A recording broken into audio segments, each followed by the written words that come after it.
പപ്പയില്ല. ഇത് അപേക്ഷയായിട്ട് കണ്ട് ഞങ്ങൾക്ക് തന്ന അവകാശങ്ങൾ ഞങ്ങൾക്ക് തിരിച്ചു തരണം. വാഗ്ദാനങ്ങൾ തന്നിട്ടുണ്ടെങ്കിൽ നിറവേറ്റണം.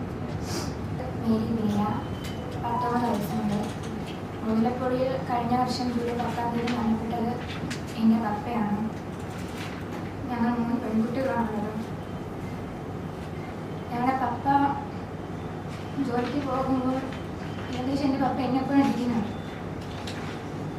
ഞാൻ എൻ്റെ പപ്പനെ കാണുന്നത് 2ാമത്തെ ദിവസം മുതലപ്പൊടിന് ഒരു പ്ലാസ്റ്റിക് കവർ പൊതിഞ്ഞ് കൊണ്ടുപോകുന്ന തിരിച്ച് പോസ്റ്റ്മോർട്ടം കഴിഞ്ഞ് വീട്ടിൽ കൊണ്ടുവന്നു. കാണാൻ സാധിച്ചില്ല. അമ്മ പറഞ്ഞു, മക്കളെ നിങ്ങൾ അച്ഛൻ്റെ ബോഡി കാണണ്ട, നിങ്ങൾ കണ്ട പപ്പയാണ് അകത്തിരിക്കുന്നത്. നമ്മൾ റോഡിൽ കൂടെ യാത്ര ചെയ്യുമ്പോൾ അവിടെ മരിച്ചു കിടക്കുന്ന പൂച്ച പട്ടിയുടെയൊക്കെ സ്മെല്ലിൽ നിന്ന് നമുക്ക് ഒരു അസ്വസ്ഥത ഉണ്ടാകത്തില്ല. അതുപോലെ എൻ്റെ പപ്പയുടെ ബോഡിന് വന്ന് ദുർഗന്ധം അടിച്ച് ഇരിക്കേണ്ട അവസ്ഥയാണ് ഉണ്ടാക്കുന്നത്. പപ്പയുടെ സംസ്കാര ചടങ്ങിനൊക്കെ അങ്ങനെയാണ് ഞങ്ങൾ ഇരുന്നത്. ഞങ്ങൾ 3 പെൺകുട്ടികളാണ്. എനിക്കൊരു ചേച്ചിയുണ്ട്, ഒരു അനിയത്തിയുണ്ട്. അനിയത്തി ഇപ്പോൾ 9th സ്റ്റാൻഡേർഡിൽ പഠിക്കുന്നു. ചേച്ചി ബികോം കഴിഞ്ഞ് ഞാൻ +2 സയൻസ് പഠിച്ച് കമ്പ്യൂട്ടറിലൊക്കെ നിൽക്കുന്നു. ഫിഷറീസ് മന്ത്രി നമ്മുടെ വീട്ടിൽ വന്നപ്പോൾ ഞങ്ങളുടെ സാഹചര്യങ്ങളൊക്കെ കണ്ടിട്ട് ഒരുപാട് വാഗ്ദാനങ്ങൾ നമുക്ക് തന്നു.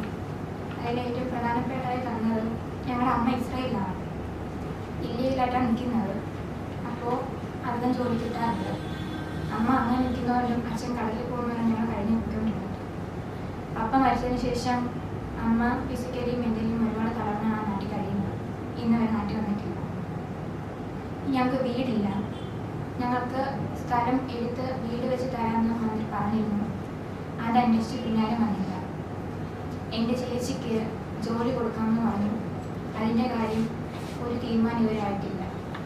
എൻ്റെയും എൻ്റെ അനിയത്തിയുടെ വിദ്യാഭ്യാസത്തിൻ്റെ പല കാര്യങ്ങളും ഏറ്റെടുത്ത് നടത്തുമെന്നും ഞങ്ങൾക്കും ഒരു നിലയിൽ ഞങ്ങൾ എത്തിക്കുമെന്നും ഞങ്ങളുടെ കൈകളിൽ പിടിച്ച് വാഗ്ദാനം ചെയ്തതാണ്. ഞങ്ങളുടെ വീട്ടിൽ വന്നു ഒരുപാട് സ്നേഹത്തോടെ ഞങ്ങളെ ചേർത്ത് പിടിച്ച് അവൻ്റെ പപ്പയുടെ വീട്ടിൽ ഞങ്ങളെ കൊണ്ടുപോയി അവിടെ വെച്ച് മീഡിയക്കാരുടെ മുന്നിൽ അത് പറഞ്ഞു. പിന്നെ ഒരുപാട് കാര്യങ്ങൾ, അതുപോലെ ദുരിതാശ്വാസ നിധിയിൽ നിന്നൊക്കെ നമുക്കൊരു 5 lakhs കിട്ടുമെന്ന് പറഞ്ഞിരുന്നു. അത് കിട്ടിയില്ല. സാധാരണ ഒരു ഫിഷർമാൻ ഈ ഫിഷറീസ് ഓഫീസിൽ നിന്ന് അടയ്ക്കുന്ന കുറച്ച് ക്യാഷ് ഉണ്ട്. അതെന്തിനാന്ന് വെച്ചാൽ ഇതുപോലെ എന്തെങ്കിലും അപകടം പറ്റി മരിക്കുന്ന വ്യക്തികൾക്ക് ആ സമയത്ത് 10 ലക്ഷമായിട്ട് തിരിച്ചു കൊടുക്കും. ആ ക്യാഷ് ഞാൻ കിട്ടിയിട്ടുണ്ട്.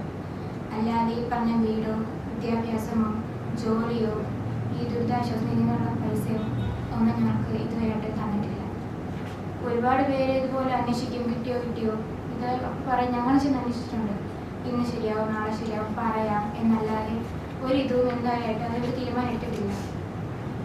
ഇത് ഗവൺമെൻറ് കാണുന്നുണ്ടെങ്കിൽ, മന്ത്രിയുടെ ചെവികൾ കേൾക്കുന്നുണ്ടെങ്കിൽ ദയവ് ചെയ്ത് ഞങ്ങൾ 3 പെൺമക്കളെങ്കിലും ആലോചിച്ച് ഞങ്ങൾക്ക് തന്ന വാഗ്ദാനങ്ങൾ നമുക്ക് തരണം. നമുക്ക് പപ്പയില്ല.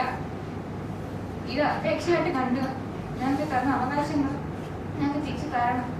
വാഗ്ദാനങ്ങൾ തന്നിട്ടുണ്ടെങ്കിൽ നിറവേറ്റണം. കണ്ടിപ്പാണ്.